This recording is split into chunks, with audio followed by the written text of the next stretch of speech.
번째 우리 속회에서 함께 나눌 말씀은 시편 65편입니다. 시편 65편 말씀입니다. 1절부터 13절 말씀까지 제가 한 절 읽고 여러분이 한 절 읽고 교독합니다. 1절부터 13절에 있는 말씀까지입니다. 하나님이여, 찬송이 시온에서 주를 기다리오며 사람이 소원을 주께 이행하리이다. 죄악이 나를 이겨싸우니 우리의 허물을 주께서 사하시리이다.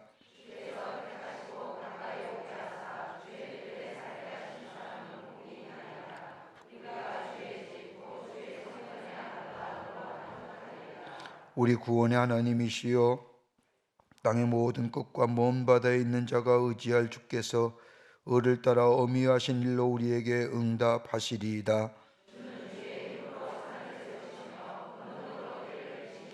바다의 설렘과 물결의 흔들림과 만민의 소요까지 진정하시나이다.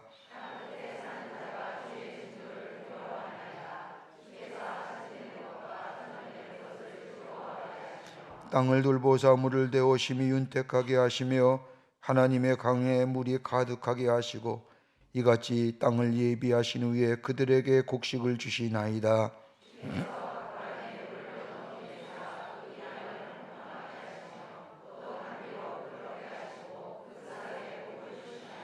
주의 은택으로 한 해를 관시우시니 주의 길에는 기름방울이 떨어지며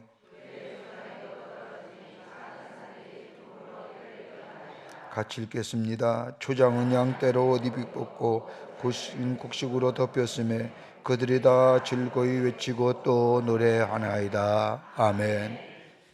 자, 오늘 우리 이번 주에 우리 속회에서 함께 나눌 말씀의 제목은 모든 육체가 주께 나아오리이다 라는 제목의 말씀입니다.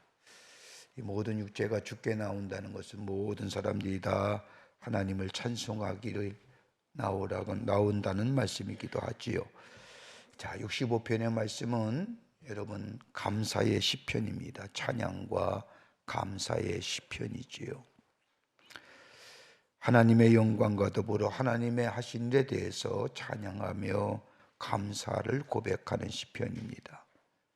65편의 말씀을 쭉 읽다 보면 하나님의 하신 일이 어떤 일인가를 쭉 열거하면서 그 하나님의 하신 일에 대하여 감사하며 찬송하며 영광을 돌리는 것을 보게 됩니다. 오늘 시편의 저자는 누구냐면 다윗입니다. 다윗이 어려운 일을 극복하는 위해 하나님께 서원하는 것을 이행하면서 지은 시편이 65편인데 그 하나님의 서원하신 것을 이행하면서 하나님이 베푸신 은혜가 얼마나 큰지, 하나님이 베푸신 은혜와 사랑이 얼마나 긴지, 여러분 제가 몇 번씩 우리가 시편의 말씀을 같이 나누면서 여러분에게 말씀드렸듯이 다윗이 기름 부음 받은 때가 19살입니다. 몇 살에 유대의 임금이 되냐? 몇 살이요? 네, 40살 가까이. 그러니까 21년을 도망 다닌 거예요. 사무엘에게 기름 부음 받은 후에 21년을 도망 다니면서 그가 겪었던 고초와 그가 겪었던 어려움은 말로 다 할 수 없잖아요. 여러분 아마 다윗만큼 후세에 부귀와 영화도 누리긴 했지만 그의 삶의 궤적을 뒤돌아보면 다윗처럼 고생한 사람이 없거든요. 환난을 당한 사람이 없잖아요. 한번 극단적인 예로 목숨을 유지하기 위해서 미친 짓 하잖아요. 여러분 그게 가능해요? 가능해요? 쉽지 않거든요. 드러나잖아요. 제가 우스갯 뉴스를 하나 이렇게 책을 보는데 오래전에 저 미국 플로리다에서 있었던 일입니다. 사건이 났는데 사건이 이제 경찰서장이 발표하는데 옆에 있는 수화하는 사람이 있었답니다. TV에서 나온 이야기인데요. 이 수화하는 사람이 뭐예요? 가짜예요. 그러니까 수화하면서 손을 자기 마음대로 움직인 거예요. 그게 TV에 그대로 송출해서 정말로 농아인들에게 전달했는데 농아인들이 분노하잖아요. 알 권리를 빼앗긴 거잖아요. 그래서 혹독하게 고생을 했다는 거예요. 여러분 한번 생각해 보세요. 거짓은 드러나잖아요. 여러분 제가 여러분 죄송합니다만은 말 못하시고 듣지 못한 분을 위해서 제가 이렇게 설교하면서 확 해보세요. 여러분은 믿을지 모르겠지만 정말 수화를 가지고 대화하시는 분들은 거짓으로 드러나는 것처럼 미친 짓 했는데 드러나잖아요. 근데 목숨을 구하잖아요. 그것뿐이에요? 오히려 블레셋을 위해서 유대를 대적하여 싸울 뻔했잖아요. 그 엄청난 환난과 고초와 곤고함을 겪으면서 하나님이 내게 하신 일이 어떤 일인가 뒤돌아보니까 은혜가 넘치는 거예요. 은혜 아니면 설명할 길이 없는 거예요. 여러분 꼭 다윗의 생애만일까요? 고난과 환난의 어떤 나름대로 깊이는 다르다 할지라도 우리가 다윗만큼 그렇게 긴 시간 동안 고난과 환난과 고초를 당하지 않다 할지라도 우리의 삶 속에 당하는 어려움 만만치 않잖아요. 안 그러세요? 아마 내가 당하는 고난이 가장 버겁고 무거울 거예요. 이건 비교할 것도 없잖아요. 다른 사람과 어떻게 감히 내 어려움과 내 역경을 다른 사람과 비교할 수 있어요? 내게 더 무겁지. 내가 얼마나 힘든데, 내가 얼마나 어려운데. 다윗은 자신의 삶을 뒤돌아보면서 하나님의 베푸신 은혜, 그 하나님은 다름이 아니라 홀로 주관자 되시고 통치하시고 창조주 되시고 그가 하나님의 이름으로 행하신 그 모든 일들이 다 거룩한 일일진데 그 하나님의 하신 일에 대해서 찬양하며 감사하는 시편이 오늘 시편 65편의 말씀입니다. 참 읽어보면 뒤편에 가면 갈수록 참 이 말씀이 우리에게 마음에 큰 위로와 더불어 마음에 기름짐을 갖다 주는 것을 보게 되지요. 자, 여러분 구원받은 그리스도인들의 특징이 어떤 걸까요? 다 구원받은 사람들입니다. 그죠? 믿으세요? 이거 안 믿으면 지도자 못해요. 구원받은 확신이 없으면서 어떻게 이 성경의 말씀, 하나님의 말씀을 얘기할 수 있어요? 구원받은 확신이 우리 가운데 있을 겁니다. 네. 구원받은 사람들에 있어서의 가장 중요한 특징 하나가 뭐냐면 하나님의 은혜에 대하여 감사와 찬양하는 겁니다. 이거 없으면 안 되는 거예요. 이게 좀 성숙한 것이 아니라 가장 기본적인 거예요. 베푸신 은혜, 그 은혜에 대하여 감사하며 찬양하는 것. 그러기에 하나님의 백성, 하나님의 사람이라고 하면 우리의 삶 속에 매일매일 감사와 찬양의 고백이 있어져야 합니다. 눈을 떠도 하나님 감사합니다. 주무실 때도 하나님 감사합니다. 감사로 시작해서 감사로 끝내야만이 이게 바로 그리스도인의 바른 삶의 모습이라는 겁니다. 뭐가 있어서가 아니라 내가 원하고 바라는 것이 내 속에 이루어져서가 아니라 나를 구원하시고 나와 함께 하시고 나의 삶을 인도해 주시고 나에게 영원한 생명을 갖게 해주신 그 하나님의 은혜와 사랑, 그 신실하신 하나님의 사랑을 생각할 때에 하나님 앞에 감사하는 것. 여러분 감사가 사라지면요 삶의 역동성이 사라져요. 한번 생각해 보세요. 왜 삶이 무기력한 줄 아세요? 삶에 왜 에너지가 없는 줄 아세요? 여러분 마음속에 한번 감사의 마음이 생겨봐요. 우리 삶 속에 에너지가 넘치잖아요. 삶의 역동성이 있잖아요. 더 나아가 감사가 없으면요 뭐가 문제냐면 삶의 열정이 사라져요. 여러분 이게 병고 우울증 걸린 사람들 가만히 들어보세요. 불안하고 초조하고 염려하고 답답하고 초조하고 진짜 여러분 그 속에 감사란 단어가 있는지 여러분 감사하면 나을 것 같아 나는. 예? 좀 감사의 고백이 있으면 그 질병, 그 정신의 질병이 나을 것 같아. 여러분 가만 보세요. 왜 불안해요? 왜 초조해요? 제가 연예인들이 잘 걸린다고 하는데 우울증이 공황장애라고 하는 것. 이 공황장애가 발전하면 우울증이 되잖아요. 공황장애란 게 뭐예요? 혹시나 내 인기가 떨어질까 봐. 떨어지고 안 떨어지고 지가 무슨 상관이 있어요? 지금 있는 것에 감사하고 자족하면 되잖아요. 그거 그 자리 떨어질까 봐, 그 사람들이 자기에 대해서 알아주지 않을까 봐, 그런 거에 불안하고 초조한 거 아니에요? 왜 연예인들이 뭐 그렇게 뭐 대단한 사람들이라고, 그 인기가 무슨 뭐 대단한 인기라고, 그게 무슨 대단한 거고, 그거 다 헛개비하고 물거품 같은 건데, 혹시 그것이 내 것이 사라질까 봐. 근데 거기 뭐예요? 가만히 보세요. 감사란 대목. 감사가 사라지면 우리 안에 삶의 역동성이 사라지고 삶의 에너지가 없어지고 삶의 열정이 사라지는. 여러분, 솔제니치라고 하는 옛날에 소련의 작가가 있죠. 여러분도 기억하실 겁니다.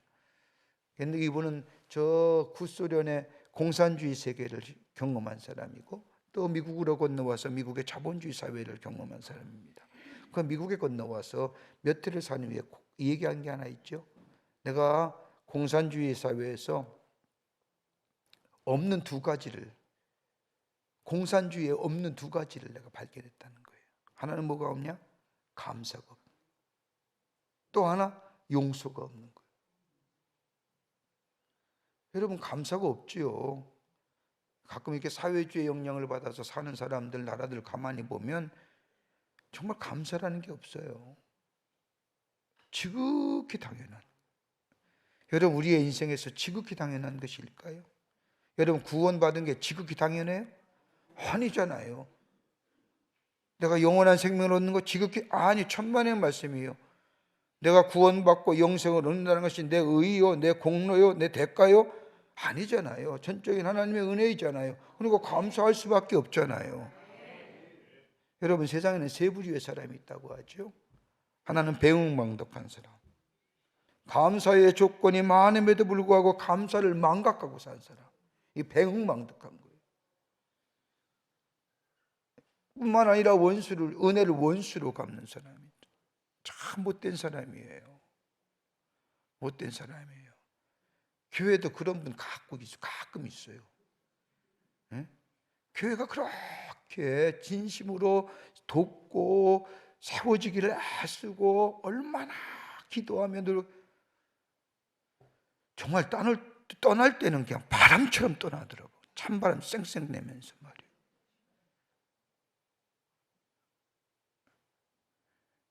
또 하나, 상식과 이성을 가진 사람이 있습니다. 이런 사람은 이런 사람은 사람으로서의 본분을 애쓰는 사람입니다. 감사한 일 때에 감사하고 최소한 은혜를 원수로 갚지 않는 사람, 이성과 상식을 가진 사람. 우리 일반적으로 우리 세상에 사는 사람들이 다 이럴 겁니다. 또 한 부류의 사람이 있다고 한다면, 어렵고 감사할 조건도 찬양할 조건도 안 되지만 그럼에도 불구하고 감사하며 기뻐하는 삶. 이게 뭐 그리스도인의 삶입니다. 그리스도인의 삶. 세상 사람들 보기에는 감사할 조건이었지만 그럼에도 불구하고 감사와 기쁨이 넘치는 삶. 오늘 시편 65편의 다윗의 고백이 그런 고백인 거예요. 오늘 본문의 말씀을 가만히 보면 세 가지의 귀한 감사와 찬양의 고백이 있는데, 하나는 뭐냐? 우리의 죄를 사하여 주신 것에 대한 감사예요. 웬만하면 적어보시죠. 웬만하면 적어보시오. 아니면 성경책에 표시해도 돼요. 1절부터 5절이 죄를 사하여 주신 것에 대한 감사.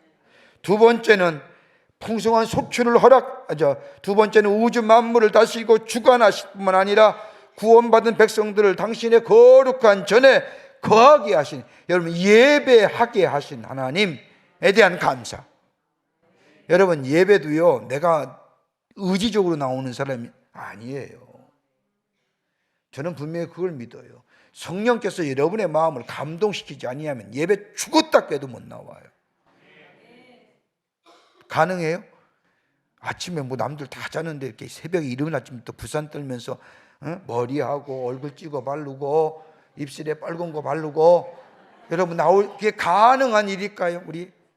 여러분, 뭐 제가 이렇게 표현하지만 여러분 비하하는 게 아니라 그만큼 여러분 시간 들이고 정성을 들이고 교회 나온다는 게 이게 가능해요?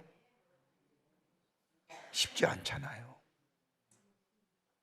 저도 가끔 월요일이면 머리도 안 감고 면도도 안 하고 사람 볼 일이 없으니까요. 그렇게 하고 있거든요. 오해하지 마세요. 맨날 그런 거 아니니까. 근데 사람 만나면 단정하게 있어야 되잖아요. 그 쉬운 일이 아니란 말이에요. 여러분 마음속에 하나님의 영이 감동 안 하면 쉽지 않은 일이잖아요. 여러분 성령께서 여러분의 마음을 주장하시고 붙잡고 감동하지 않으면 주일날 교회 나오기가 쉽지 않아요. 쉽지 않아요. 그런데 오늘 여기 뭐라고 해요? 우주 만물을 다스리시고 주관하실 뿐만 아니라 구원받은 백성들로 하여금 하나님의 전에 나와 하나님을 예배하게 하신 것에 대한 감사. 이건 내가 의지적으로 나온 것이 아니라 하나님께서 나라의 마음을 주장하여 주셔서 하나님이 주관제 되시고 창주 되시고 당신의 백성들을 구원해 주시고 그 걸음조차 그 걸음을 하나님의 성전으로 오게끔 하셔서 예배하신 것에 대하여 감사한다. 내가 예배하는 게 아니라 하나님이 나를 이끄셨다고 하는 고백이지요. 또 하나의 감사의 고백이 뭐냐? 풍성한 소출을 허락해 주신 하나님에 대한 감사. 이게 9절부터 13절까지.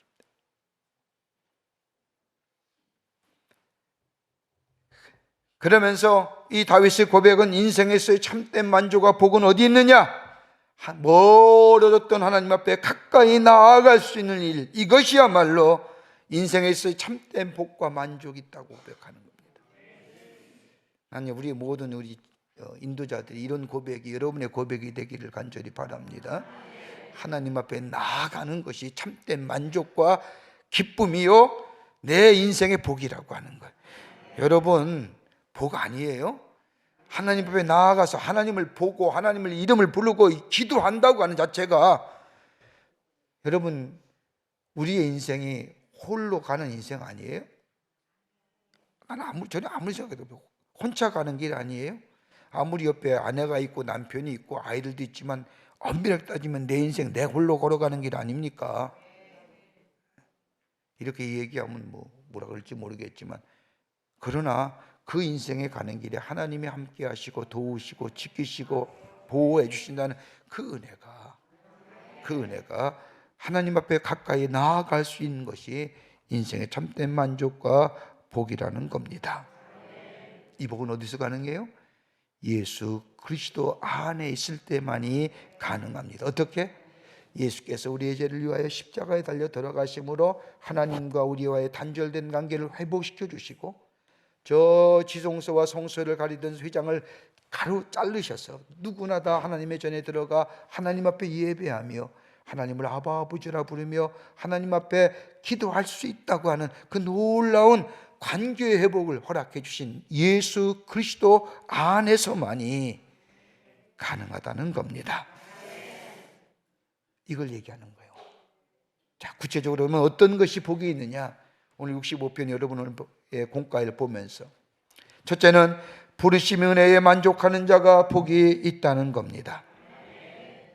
구원받고 우리의 주님이 되어주셔서 보호 안 받으며 인도 안 받으며 어려울 때 우리의 도움이 되시는 하나님의 은혜와 그 하나님의 사랑과 더불어 우리에게 영원한 생명을 허락해 주신 그 놀라운 하나님의 은혜, 그리고 하나님의 전에서 하나님을 예배할 수 있는 가치 있는 인생으로 삼아 주셨다는 것이 복된 삶 그 자체라는 거예요.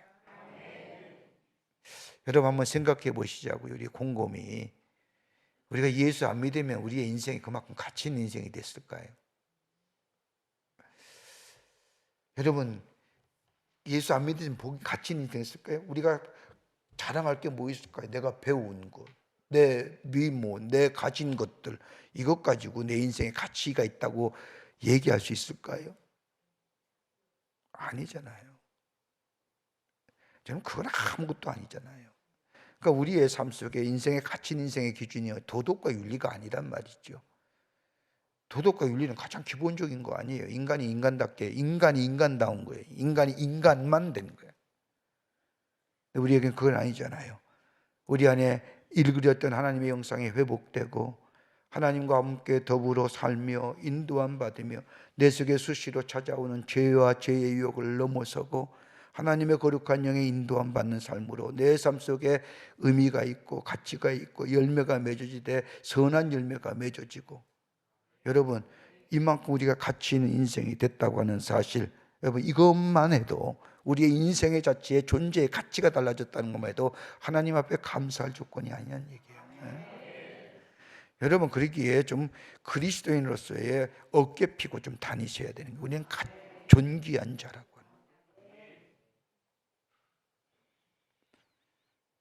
그러기 오늘 시편 65편의 말씀을 가만히 보면 그 은혜, 하나님의 은혜가 나로 하여금 만족하게 하시는데 그 만족이 어떤 것이냐, 네 가지로 얘기해요. 하나는 자녀들의 기도에 응답해 주신 하나님, 기도에 응답이 있다는 거예요. 하나님을 아바 아버지라고 부르면 우리의 기도에 우리 하나님께서 응답해 주신다는 거예요. 두 번째는 죄를 졌더라도 예수 앞에 나와 죄를 고백하면 우리의 죄를 사하여 주신다는 것. 또 하나 또 간다면 하나님 전에서 예배하는 자에게 하나님의 하늘의 복을 허락해 주신다는 것. 네 번째는 자녀들의 환난에서 보호해 주신다는 것. 이게 뭐예요? 하나님의 은혜에 안에 사는 자예요. 그 은혜가 바로 기도의 응답이요, 죄 용서요, 예배할 때에 하늘의 복 문을 여서 복을 주시고 환난 때에 보호와 피난처가 되어 주신다는 것. 은혜. 이 은혜가 어디서부터 나와요? 다윗은 시온에서부터 나온다는 거예요. 시온이 어디에? 성전. 곧 예배할 때, 예배하는 자에게, 구원받은 백성들에게 성전은 모든 은혜와 축복의 지성소가 된다는 겁니다. 하나님 전에서 예배할 때에 하나님은 그 예배를 받으시고 우리의 기도의 응답을 기뻐하시며 죄의 용서의 역사가 있으며 하나님 주시는 예배할 때 누리는 하나님의 복을 허락해 주시며 우리의 보호자와 인도자가 되어 주신다는 겁니다. 이게 만족하는 거예요. 없던 재산이 생기고 없던 돈이 생기고 이 가치가 아니란 얘기죠. 두 번째로, 어떤 자가 복된 자냐? 믿음의 고백이 우리의 영혼을 풍요롭게 한다는 거예요. 믿음의 고백이. 오늘 11절 말씀을 보세요. 뭐라고 얘기합니까? 주의 은혜로 한 해를 관시우시니 주의 길에는 기름방울이 떨어지며. 무슨 얘기일까요? 주께서 해마다 풍년이 들게 하시어 기름방울이 떨어지듯이 풍요롭고 기름진 복을 주신다는 겁니다. 즉 어디 가든지 하나님의 역사하는 곳에 풍성한 소출과 더불어 넉넉히 채우시는 은혜가 있다고 이 고백하는 겁니다. 여러분 귀한 거 하나 사실 발견하지 않습니까? 65편의 말씀에 이 반복과 지속이라는, 반복과 지속. 여러분 반복이 얼마나 중요한 줄 아세요? 여러분 예수님께서 부활하신 후에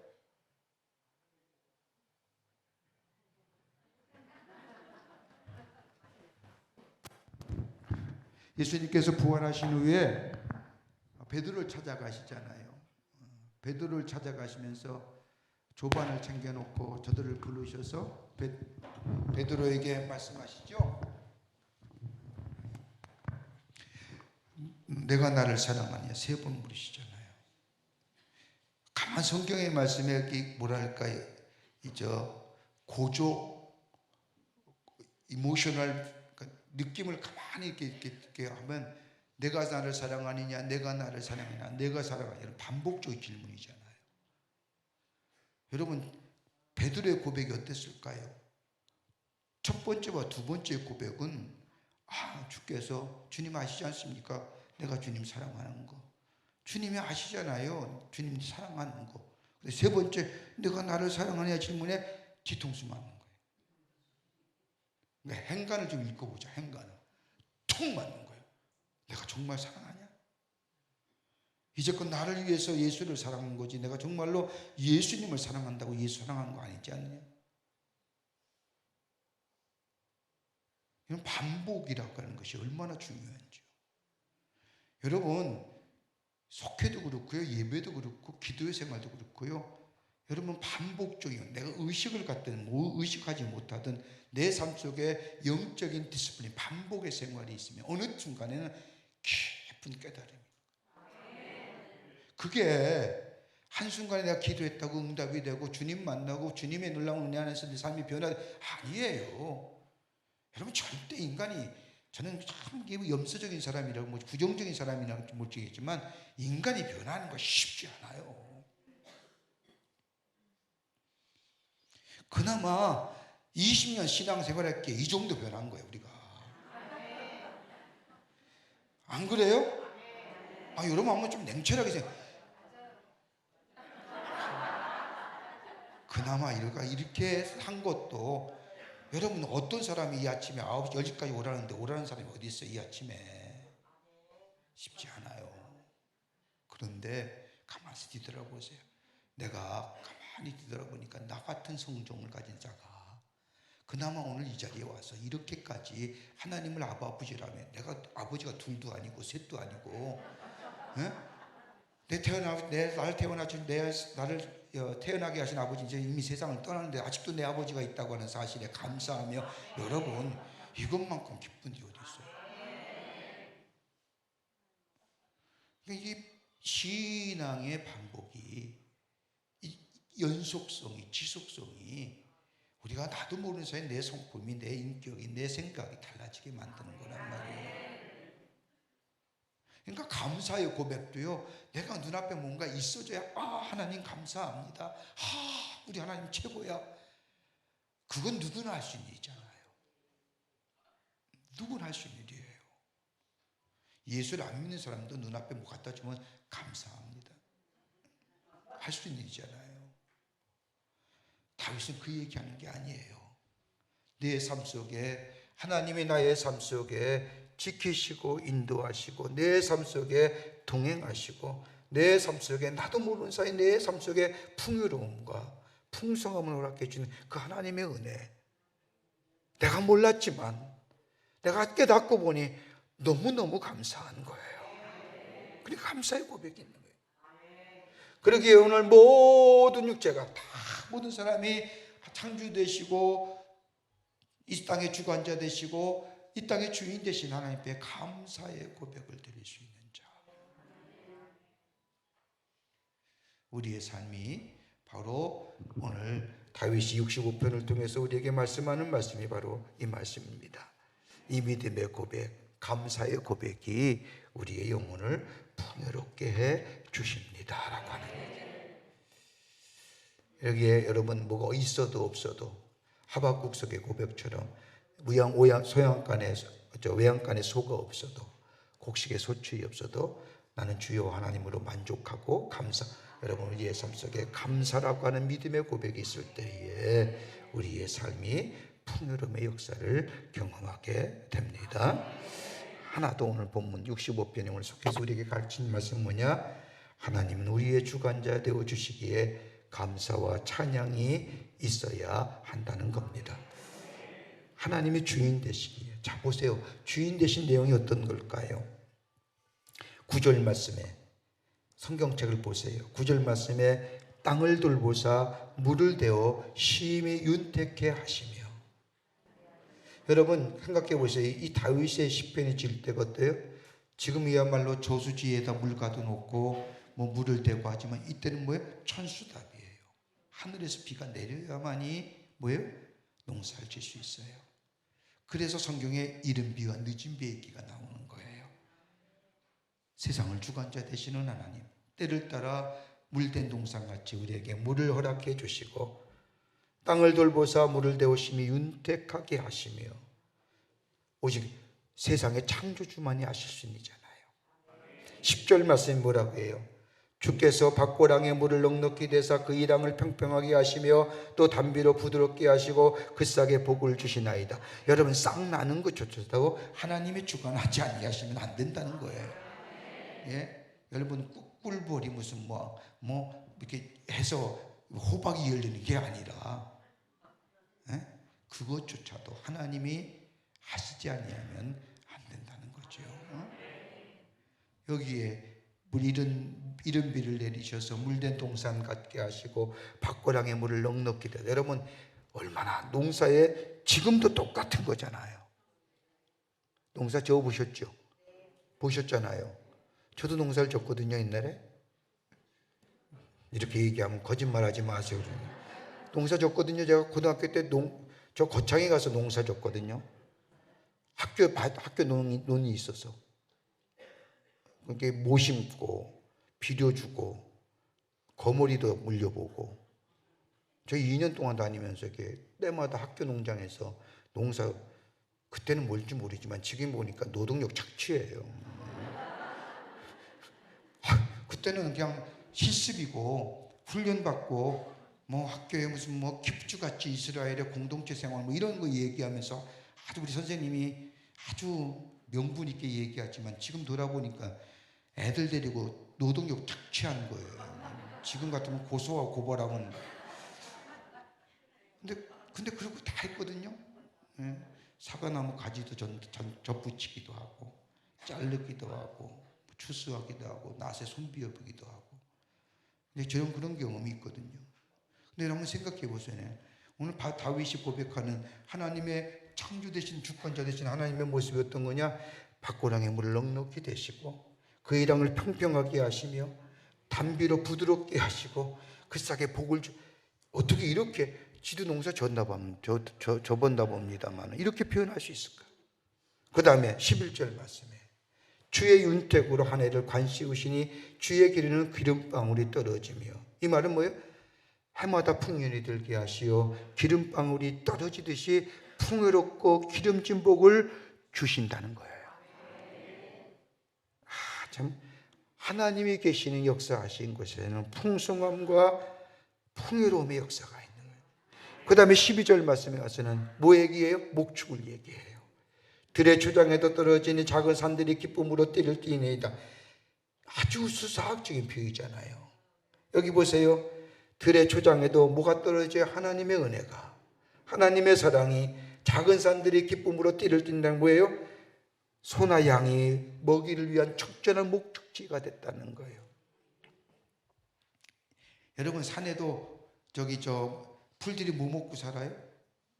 이슬 먹고 살잖아요. 네? 여러분 성경에 이슬이라는 얘기 얼마나 많이 나와요. 근데 이슬 갖고 돈 번 사람도 있잖아요. 마운틴 듀. 우리나라는 잘 안 나올지 모르지만 미국 가면 마운틴 듀라고 하는 청량 음료가 있어요. 산이슬. 우리나라는 그거 가지고 술 장사나 먹는 거예요. 광고 보니까 무슨 이슬, 참이슬 뭐 이러는 거예요. 그러니까 나는 참 안타까운 게 그런 거예요. 왜 세상의 사람들은 성경에 갖고 돈 벌어먹는데 우리는 왜 그거 성경 말씀 가지고 우리의 삶 속에 풍요로움을 창조 못하냐 말이야. 더부 뭐예요? 비둘기. 더부비는 쓰시잖아. 요새 또 기름기가 많아서 안 쓴다며 그것도. 아무튼 그런 용어 가지고 돈 벌어먹는 세상의 사람들이 참 많은데 우리는 정작 우리의 것을 제대로 활용 못하여 우리의 삶 속에 풍요로움을 느끼지 못하는 것들. 안타까워. 오늘 다윗은 목초지에 풍성한 이슬을 통하여 양들과 소들이 먹기에 풍성한 작은 산들이 기쁨으로 띠를 띄었다는 것은 아주 형수학적인 표현으로서 작은 산들이 푸른 목초지로 덮이게 되었다는 것. 13절 말씀에 와서 초장으로 양떼를 옷 입히고 골짜기는 곡식으로 덮였으며 그들이 다 즐거이 외치고 또 노래하나이다. 양떼로 옷 입혔다는 것은 양이 가득하다는, 곡짜기는 곡식으로 덮였다는 것은 곡식의 풍성함을 얘기하는 거예요. 다시 말하면 뭐예요? 세상의 창조 되시고 주인 되신 하나님, 그 하나님이 우리의 삶 속에 풍성함과 풍요로움을 주시는 그 은혜에 감사할 수밖에 없고 찬양할 수밖에 없지 않느냐는 거예요. 여러분 한번 고백해 보세요. 여러분 얼마나 많은 열매들이 우리 가운데 있어요. 아무리 생각해도 없는 것 같지만 없는 것보다 있는 게 많아요. 있는 게 많아요. 맨날 쩔쩔매는 것 같지만 부족한 것 같지만 부족함보다 풍성함이 더 많아요. 그래서 예수 믿으면 관점의 차이가 달라지는 거잖아요. 보는 것이 달라지고 생각하는 것이 달라지는, 그 어프로치가 달라지는 거예요. 다윗은 여기에 하나님을 그래서 찬양하는 거예요. 결론적으로 세 가지지요. 하나는 우리의 죄를 사하여 주시고 하나님의 자녀 삼으신 은혜에 대하여 하나님 감사합니다. 또 하나, 우주 만물 창조하시고 다스리시는 하나님께 감사합니다. 시절을 따라 풍성한 양식을 주신 하나님 앞에 감사합니다. 이 은혜를 입은 자요 다 주께 나와 뭐예요? 감사하라는 거예요. 감사. 여러분, 오늘 이번 주도 그 하나님에 대한 감사의 고백을 통하여 우리의 삶 속에 풍요로움과 기름짐의 역사를 경험하시는 모든 속회가 되기를 간절히 부탁을 드립니다. 내일서부터 지구장 세미나 하는데, 지구장 세미나 놀러 가는 거 아닙니다. 내일부터 지구장 세미나 1박 2일 가는데 저녁에 여러분과 함께 말씀을 나누며 기도하는 시간 갖겠습니다. 지구장 되시는 분들 꼭 참석하여 주시고 빠짐없이 다 참석해 주시고, 이번 주에 금요일이 또 안타깝게도 뭐예요? 어린이날이에요. 목요일 날 드리세요. 속회 빠지지 마세요. 할 수만 있다면 속회 드리는 거예요. 함께 위해서 여러분이 지도자잖아요. 기도해 주세요. 붙잡고 기도 제목 나누고 기도하세요. 기도해 주고요, 격려하시고 위로. 절대로 속회 안에서 뭐 잘못 지적질하지 마세요. 지적질하는 것은 하나만 당신 다른 사람 지적하지만 네 개는 날 지적하는 거예요. 지적질할 때 우리가 뭐예요? 이렇게 하잖아요. 네 개는 다 나를 얘기하는 거예요. 하나만 다른 사람, 얼마나 어리석은 거예요. 권면하고 위로하고 격려해.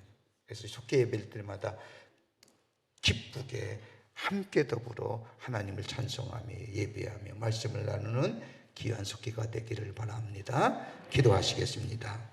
하나님, 우리를 하나님의 사람으로 삼아 주시고 우리의 죄를 사하여 주시고 하나님의 자녀 삼으신 하나님의 은혜, 그리고 때를 따라 돕는 은혜 가운데 풍성함과 풍요로움의 역사를 허락해 주신 그 하나님의 은혜에 늘 감사하며 찬송을 돌리며 영광을 돌리는 저희들 되게 하여 주시옵소서. 이번 주 속회로 모일 때 하나님 은혜로 함께 해주시고 우리 안에 감사와 감격이 넘치게 하여 주시옵소서. 당신의 우리 속회 지도자들 기억하여 주시고 저들의 삶 위에 하나님의 은혜와 사랑이, 저들의 기도의 응답의 역사가, 저들의 귀한 겉면에 풍성한 열매가 맺어지게 하여 주시옵소서. 감사하며 예수님의 이름으로 기도하옵나이다. 아멘. 하늘에 계신 우리 아버지여, 이름이 거룩히 여김을 받으시오며 이름같이 땅에서도 이루어지이다.